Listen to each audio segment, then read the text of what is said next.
With the opening of the new year, peace scenarios in Yemen continue to face real challenges.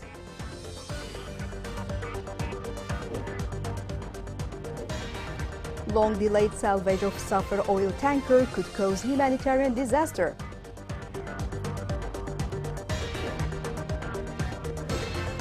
Wave of cold weather kills 8 displaced people in Ma'rib.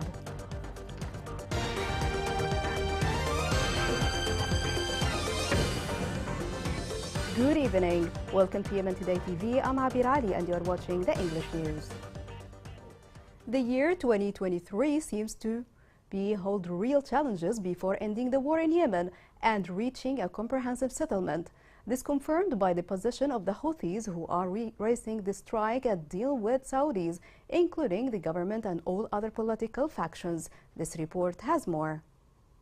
Yemen is one of the world's most severe humanitarian crises. After 8 years of violence, over 23.4 million people require aid, including around 13 million children. Yemen's already grave famine problem was on the verge of catastrophe by late 2022. From April through October 2022, there was genuine hope that the war would be resolved. UN Special Envoy Hans Grunberg diligently negotiated a truce between the Houthis and the recognized government. It was extended twice, culminating in Yemen's longest period of stability since the country's civil conflict began in 2014. When the Houthis declined to extend it on October 2nd, that prospect was diminished. The ceasefire was always precarious, and by the time the latest extension expired, the situation had grown too volatile to support another extension. Violations of the truce were on the rise, efforts to restore local roads had stagnated, and there was no agreement on how to pay public employees, many of whom had been underpaid for years. The UN publicly confirmed on October 2nd that the truce had not been extended. Grunberg reported back to the UN Security Council on October 13, after the truce had expired. He said that he had continued his relentless efforts to engage the parties, as well as regional and international allies, on alternatives for the truce's renewal. He stated that he believes there is still a chance for the parties to reach an agreement. Given the situation right now, it seems unlikely that will happen. Yemen has been thrown into a new state of instability with increased chances of conflict. According to Houthi military spokesman Yahya Sari, the organization is preparing for another round of battle, and civilian fatalities and injuries from sniper assaults and shelling have resumed. As Iran continues to supply their proxies in Yemen with weapons of growing complexity, the Houthis feel they have a responsibility of overturning the government and taking over the entire country of Yemen. Meanwhile, Yemen's aspirations for a peaceful future fade. 5 United Nations agencies reported that more than 30 million children in the 15 most countries, including Yemen, suffer from severe acute malnutrition. In a joint statement, the organizations confirmed that 8 million of these children suffer from severe wasting, which is the most fatal from undernutrition. General Director of FAO said that this situation is likely to deteriorate further in 2023, and the United Nations agencies keep calling for increased investment to support these countries. Yemen, the worst famine the world has seen in 100 years. Right now, over 8 million people are facing starvation. Since the beginning of the war, 85,000 children have died due to the lack of food. We cannot allow this to continue. The Yemeni people can't wait. The long-delayed salvage operation of the decayed Safar tanker risked to cause a massive humanitarian disaster in the Red Sea. Such a delay challenges the credibility and seriousness of the United Nations officials. The following report has more. The FSO Safar tanker has been designated as a potential humanitarian disaster. The salvage of an abandoned tanker off the coast of Yemen has been described as a humanitarian disaster waiting to happen. According to the UN, Safar has anchored for more than 30 years. Unfortunately, the offloading and maintenance of the vessel stopped in 2015 when the war erupted in Yemen.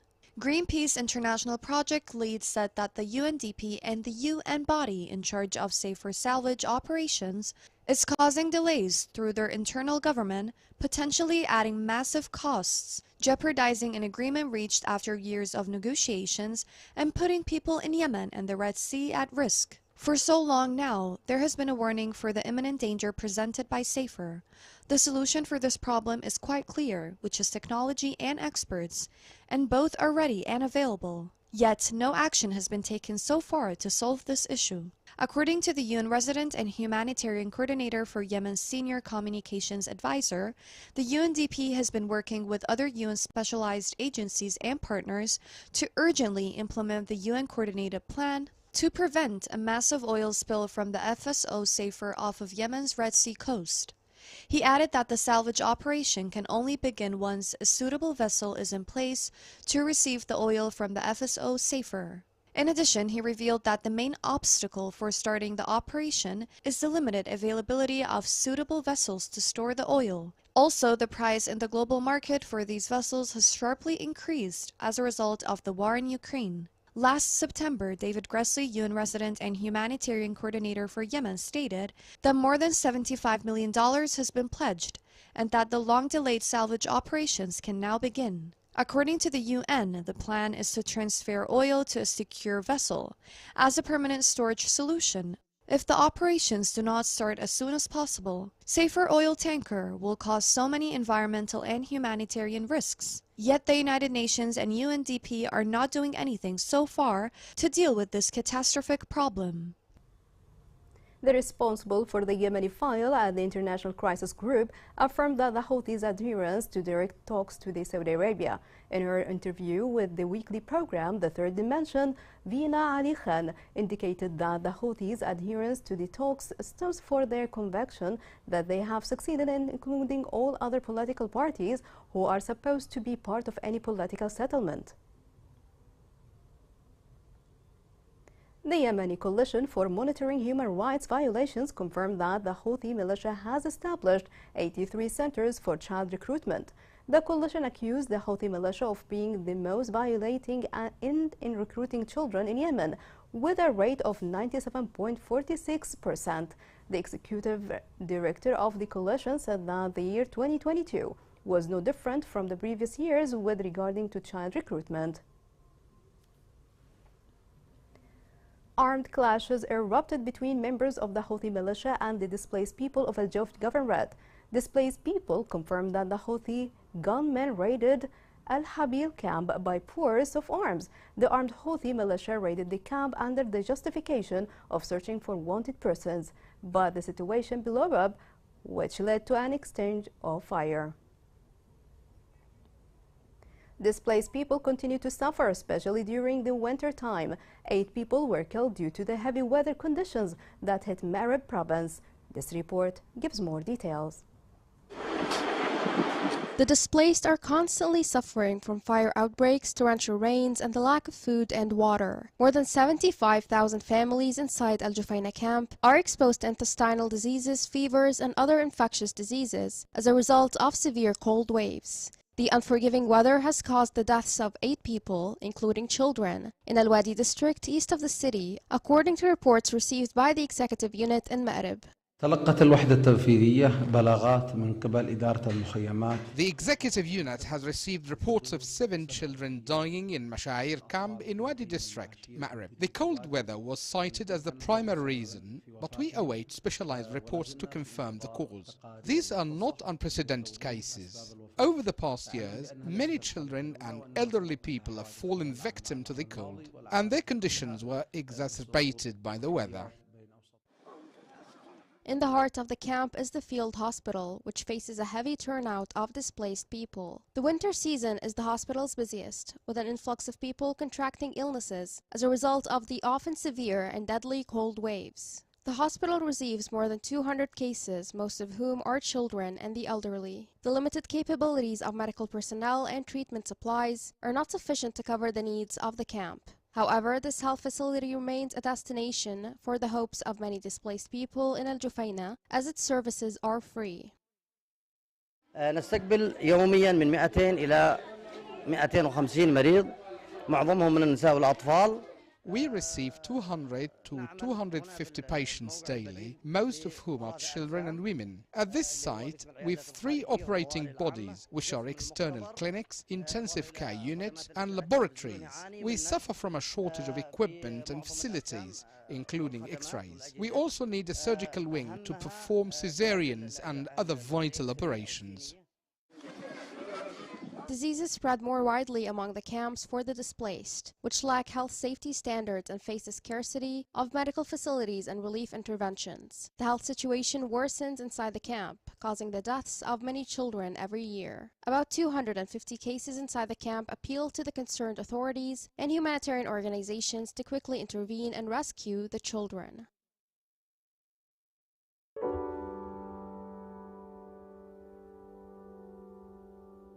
كان في معي بيت وفي معي كان أنا أرضي كنت أزرعها وكان في معي يعني كنت أخرج بأمان وأرجع بأمان للبيت طبيعي. والله كنت عايش هناك ما شاء الله بحالة سليمة وكنت مرتاح الحمد لله. الحرب خلنا احنا شتت نخرج للمنطقة هذه.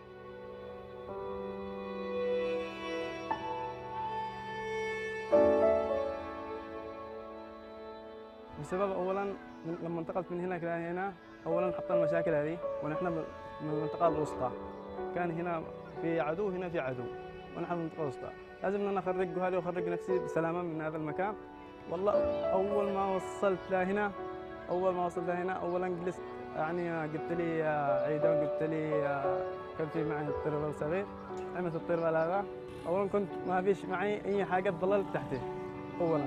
أولاً ثاني ما كنت يعني لما أنام أولاً إن أنا أحاول أخلي أول الجهال وضعك يعود في المكان هذا ما عنديش معنا نفس. Coming next in the news.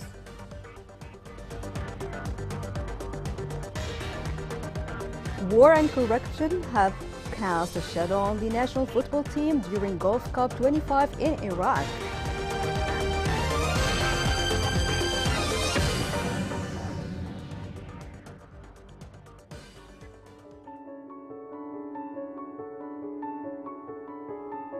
ننشر ندي ماء من الغيل والغيلة بعيد، كنا ندي بالدواب نعبي ماء وترجعنا.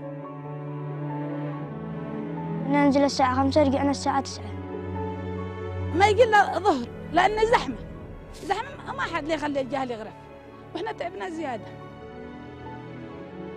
وكنت أحس صدري يوجعني وعز قلبك ركبي يوجعيني. كنا ما نستخدم حتى نغسل أولادنا إلا يعني بأيام معدودة. كنت أغيب على المدرسة لأن كنت أروح الديمة. حتى وإن كان يجي الأمطار تروح هدر لأنه ما في معي غزالة. الوقت نشتري ب30,000 هي معها استهلاك ما يغلقش معها الشهر. بس راح تطلب الله ولا أي حاجة عاملة كل شغلك على الماء. Welcome back. Yemen participated in the Global Voice of the South Summit 2023, which is hosted virtually by the Republic of India. The virtual summit reviewed the challenges facing developing countries and ways to develop a set of common perceptions and visions to be presented during the next G20 summit. At the summit, Minister of Education reviewed the education situation in Yemen since 2015 and the severe damage it suffered due to the ongoing war. 4 social media influencers face death sentence penalty in Sana'a under claims of criticizing living conditions. This reminds the world of the brutal measures and practices that the rebel Houthis are imposing on Yemenis. The following report has more. The Houthi militia started the trial of 4 social media figures for allegedly criticizing the militia's corrupt practices. They appeared before a court tasked with tackling terrorism cases, sparking concerns that death sentences may be issued against them. The 4 abducted social media figures were kidnapped by the Houthis 2 weeks ago, and the militia made them appear before the Sana'a court. Social media activists circulated photos of the detainees as they appeared in court, where they were charged with inciting to create chaos and calling on people to storm Houthi-held buildings. The charge said that the detainees set up YouTube channels that they ran from Sana'a and where they posted false news, statements, and rumors with the aim of influencing the public and harming public interests. Tensions are already high in Houthi-controlled areas because of the militia's increased corrupt practices, while people's suffering grows, starting from lack of food, the withholding of their salaries, and other hardships. A government official slammed the arrest, comparing the Houthi practices to the Iranian regime's crackdown on protesters. He said that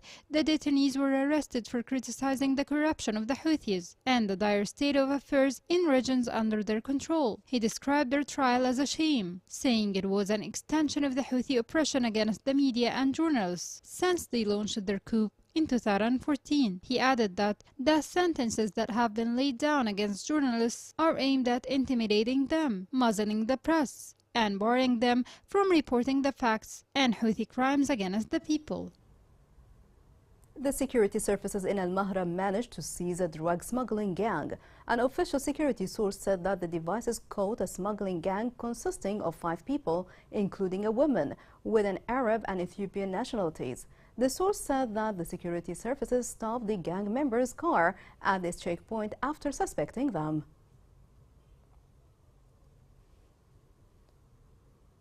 A United Nations report confirmed an increase in fuel imports to the ports of Hodeidah in the past month. The United Nations verifications and inspection mechanism said that the total fuel unloaded amounted to more than 200,000 metric tons. They added that this amount of fuel represents an increase of more than 300% compared to the monthly average. The national football team has participated in the Gulf Cup 25 in Basra, Iraq. Despite the remarkable performance that the team showed, they did score positive results according to the sport analyst. The war and the corruption of the officials in the Ministry of Youth and Sports have impacted the team performance. This report has more. Football in Yemen is almost non-existent, apart from the team's slight participation in competitions like the 25th Arabian Gulf Cup.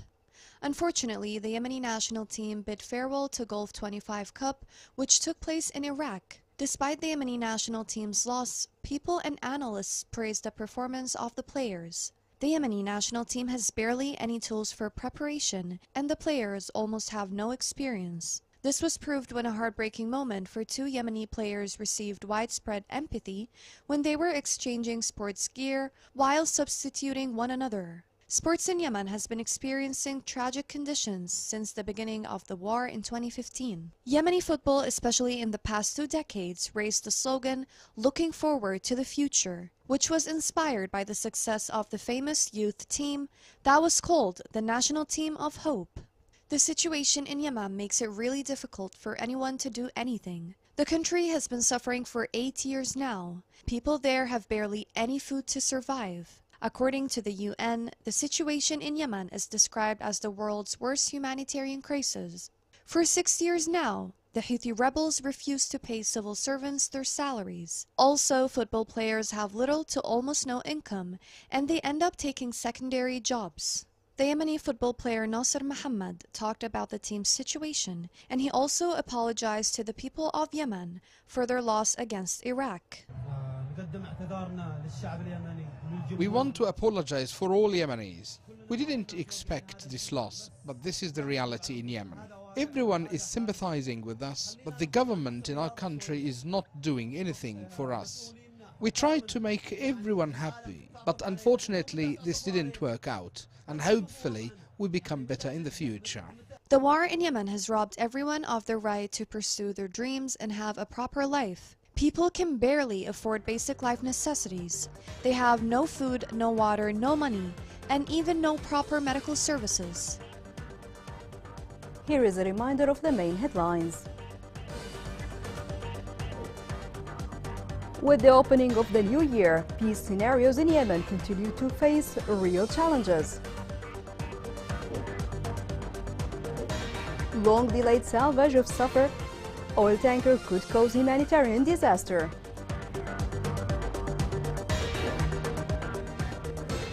Wave of cold weather kills 8 displaced people in Ma'rib.